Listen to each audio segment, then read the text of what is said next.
दोस्तों, जैसा कि खबर निकल के सामने आ रही है नीतीश कुमार को लेकर के, वो खबर सुनकर हो सकता है कि बहुत से लोगों को बड़ा झटका लगे।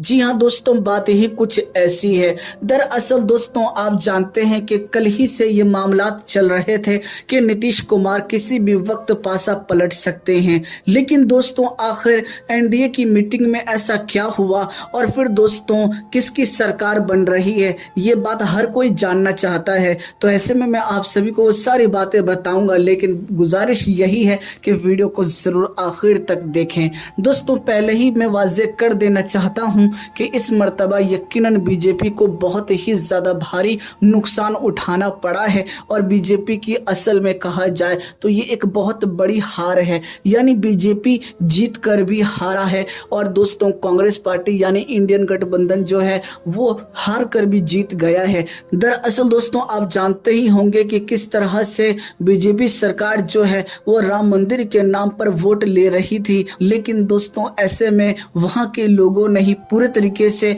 बीजेपी सरकार को बायकॉट कर दिया। यानी अयोध्या में भारी तरीके से बीजेपी की हार हुई है और इसका सदमा खुले तौर पर बीजेपी के कार्यकर्ताओं के चेहरे पर देखने को मिल रहा है। और सिर्फ उनके कार्यकर्ताओं के ऊपर ही नहीं, जितने भी बीजेपी सपोर्टर हैं उन तमाम ही लोगों के चेहरे जो हैं वो उतरे हुए हैं। और दोस्तों, साथ ही साथ आपको बता दूं, योगी आदित्यनाथ को बहुत ही ज्यादा उत्तर प्रदेश पे भरोसा था कि वहां के लोग तो योगी आदित्यनाथ को वोट दे ही देंगे।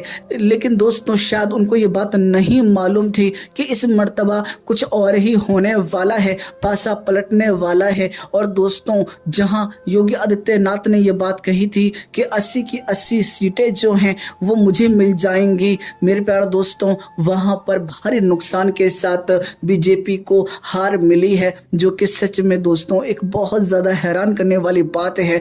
यानी जहां से बहुत ज्यादा भरोसा था वहां पर ही बीजेपी को बहुत ज्यादा हार देखने को मिली है।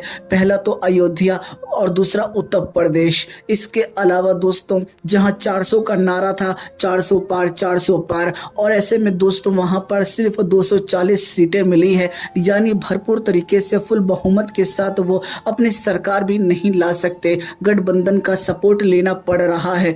मेरे प्यारे दोस्तों, आपको बता देना चाहता हूं कि खबर निकल के सामने ये आ रही है कि हो सकता है कि बीजेपी सरकार ही यानी एनडीए ही अपनी सरकार बनाए और प्रधानमंत्री नरेंद्र मोदी जो हैं वो पीएम बने। जी हां दोस्तों, अब तक की ये बड़ी अपडेट सामने आ रही है, क्योंकि नीतीश कुमार ने पहले भी अपने बयानों में ये बात कही है कि अगर आप ये सोच रही हैं कि मैं पलट जाऊंगा तो हरगिज ऐसा नहीं होने वाला। वैसे तो लोग नीतीश कुमार को पलटू चाचा के नाम से जानते हैं, लेकिन फिलहाल दोस्तों अब ये लग रहा है कि एनडीए की सरकार बनने जा रही है और इंडिया गठबंधन जो है वो किसी भी तरह से अपनी सरकार बनाने के इरादे में नजर नहीं आ रहा, यानी पीएम पद के लिए तैयार नहीं है। और ऐसे में दोस्तों कुछ बातें और भी खुल के सामने आने वाली है। फिलहाल अभी तक की यही बड़ी अपडेट सामने आई है कि बीजेपी सरकार जो है वो अपनी सरकार बना रही है और उसको पूरे तरीके से नीतीश कुमार जो हैं वो सपोर्ट कर रहे हैं।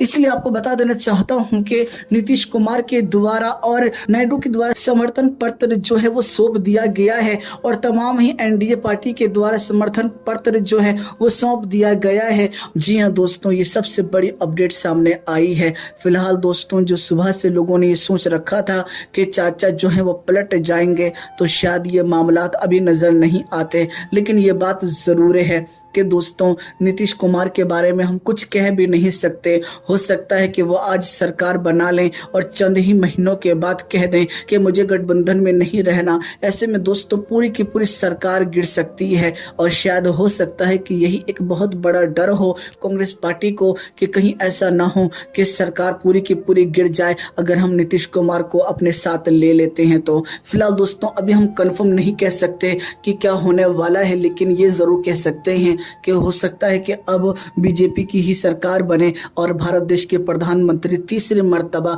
नरेंद्र मोदी ही बने। फिलहाल आपको क्या लगता है कि सच में ऐसा ही होने वाला है? आप हमें जरूर कमेंट करके बताएं। और दोस्तों, आप किसको चाहते थे कि देश का प्रधानमंत्री बने?